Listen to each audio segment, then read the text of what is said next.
Hey there, my friends. Welcome to another fun way to use straps. Now, I did an entire series on how to use some of my favorite props in a chair class, and I want to show you how I use straps in a standing practice. And then next time I pop on, I'm going to show you how to use straps when you're practicing completely on the floor, which you can do on the sofa, a bed, or the floor. But today we're going to stay standing. So I just have a simple yoga strap. It is not stretchy like the things that you get at a PT, not like that. This is a canvas strap. It's woven. You could also use just a belt that you would wear around your waist, but I like my length to be 5 foot. They come in all kinds of lengths, longer than that, and I feel like I get tangled up in them. So mine's a 5 foot long strap. You can find my favorite ones in my Amazon shop. So I'll link that down below, but you can get these anywhere. They're like $4 or $5, not a big deal.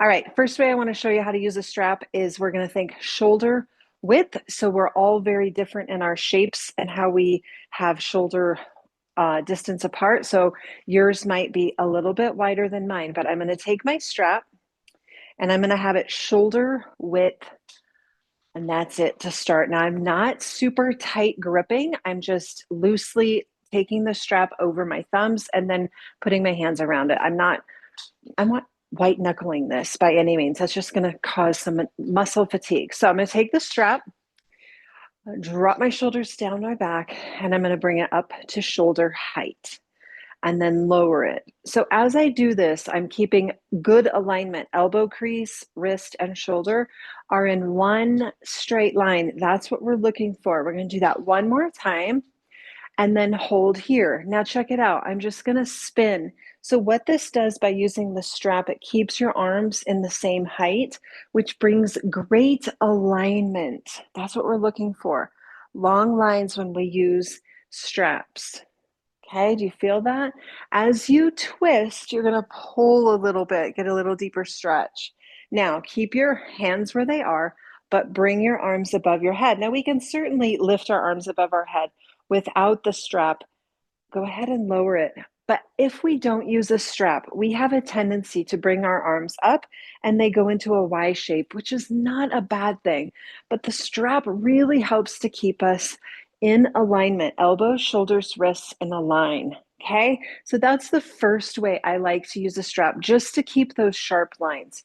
Now I'm going to take the strap a little bit wider. Same thing, hook it over my thumbs, gently close my hands. Same thing. I'm going to spin as I do that. The back arm is going to pull a little bit more, gives me a little deeper twist. Back arm pulls. Beautiful. Come back down. And now we're going to take it all the way up. Okay, so now I have that Y shape, but I've got some tension between the arms. So I'm squeezing my shoulder blades together and pulling the strap apart like I want to rip it into two pieces. Now I'm going to tip over, and my bottom arm now is going to pull. Feel that? It's really stretching the top arm through the armpit. Tip over to the other side. Bottom arm is going to pull, come back to center, and lower the strap. Now we're going to take this even wider. We don't want to have a floppy, loose strap. So again, this is going to be dependent on your shoulder mobility as well as the length of your arms. Okay, I got long ape arms. All right, up we go. Check this out. I'm going to turn so you can see. I'm going to go behind me and above me. If you struggle with tight shoulders, a rounded spine, too much of that tech neck, we call it, where you're constantly rounded forward. This is giving you an opposite motion. It should feel nice. If you have pain, obviously, don't go as far as I can go. We've talked about the anatomy of a ball and socket. It's bone stuff, it's not ability. And then lower it. Let's just revisit that, because a lot of people think that they're not doing it good enough if they're not able to get that much rotation with their shoulders. Ball and socket, hip joint, shoulder joint. If you have a cup that is a very deep socket, that ball is not going to have as much room to rotate. It's not a bad thing. It's just the way that your bones are made. Now, if you have a very shallow cup, like me, that ball is going to have more room to go way back there. It's not that I'm better. It's not that I've been doing it longer. It's bones. That's never going to change. So if you're here, that's okay. That's your body. And that's where we start to practice a lot of acceptance. This isn't a competition. All right, enough of the soapbox. Back up we go. I'm going to put some tension between my arms. I'm going to squeeze my shoulder blades together and I'm going to tip over again. Now, this gives me a huge stretch. Bottom arm, elbow's going to bend towards the waist. My top arm is going to pull the strap like it wants to touch the ceiling. It's a huge stretch. Come back to center. We'll do the other side. We'll tick-tock over. Bottom elbow bends in. Top arm pulls. Press it back out. Come back up and lower it. Now, of course, we can do all of these stretches without the strap, but the strap gives a little tiny bit of tension, a little tiny bit of lengthening, and it feels amazing. So that's upper body. Now let's think about, we'll do one more upper body. Let's think about the lower body. My favorite stretch for tension in the shoulders and the neck is to take the strap, put it behind your head, just where your head starts to make that beautiful curved shape. Bring the strap in front and then lower the strap, give some pull. Oh, it's such an amazing stretch for the upper back, for the neck. Oh, if you ever have a really hard day, oh, and you just feel like you're carrying the weight of the world on your shoulders, you can interlace your fingers and push down. That's nice. Or you can grab a belt and do that stretch. You will thank me later. All right, let's do the lower body. Now, this is tricky. If you have a chair or a railing or something, a wall, you might want that handy. We'll see how I do without. We'll see how I do. So my standing leg is going to be my left leg. I'm going to put the strap over my right foot. I'm going to grab this handy dandy chair just because we love props, right? We love to use them. So I have both tails of the strap in my right hand. I'm going to hold on to the chair. I'm going to lift my left leg up, or my right leg up. So standing leg is left, left hand, chair, and then lower it. Okay, so get yourself together. Nice tall spine. Float the leg up and then lower it. Now you can certainly do this if you have balance skills. You've been practicing a while. You don't need to hang on. That's okay. Have it available if you would like. Ouch. Ooh, there goes my leg. All right. Same leg. I'm going to hold on this time. Right leg lifts. Now I'm going to open it and I'm going to close it and I'm going to lower it. Now I'm going to let go of that chair.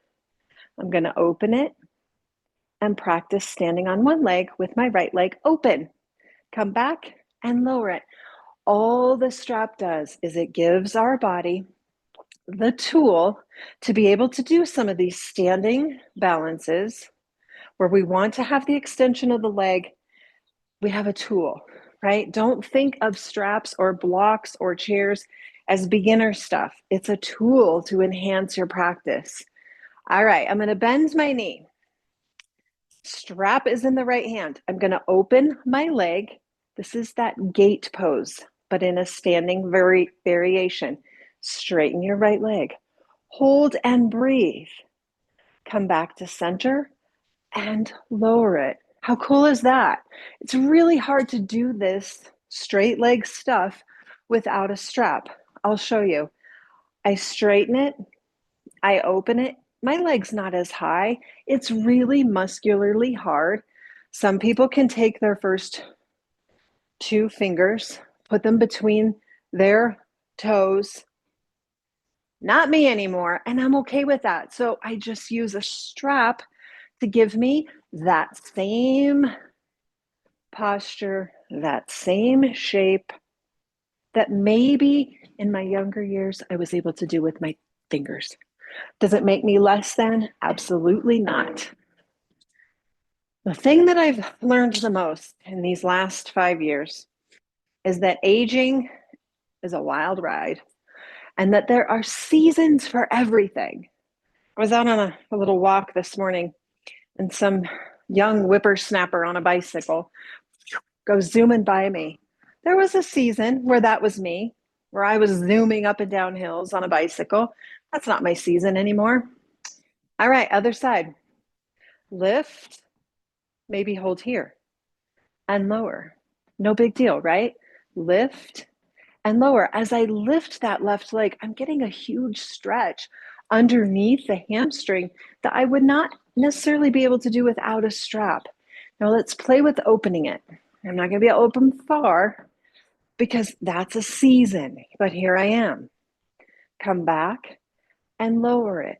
So we listen to the beautiful language that our body speaks in whatever season we are in, whether we're rehabbing an injury, we're post surgical, we're aging, whatever the season is, we embrace it. We embrace it. All right, that last one I'm going to show you.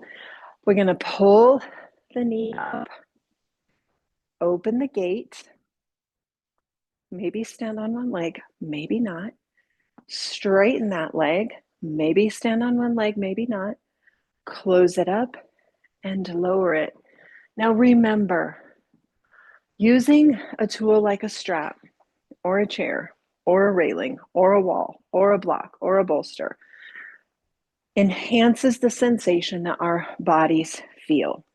When I lift my leg in front with a strap, I have a sensation of my hamstring, calf, and glutes getting a stretch. When I open my leg with a strap, I get a sensation that I otherwise would not get to feel if I was attempting just to lift my leg. Does it make me a beginner? Absolutely not. I'm giving my body a sensation. That's all it is.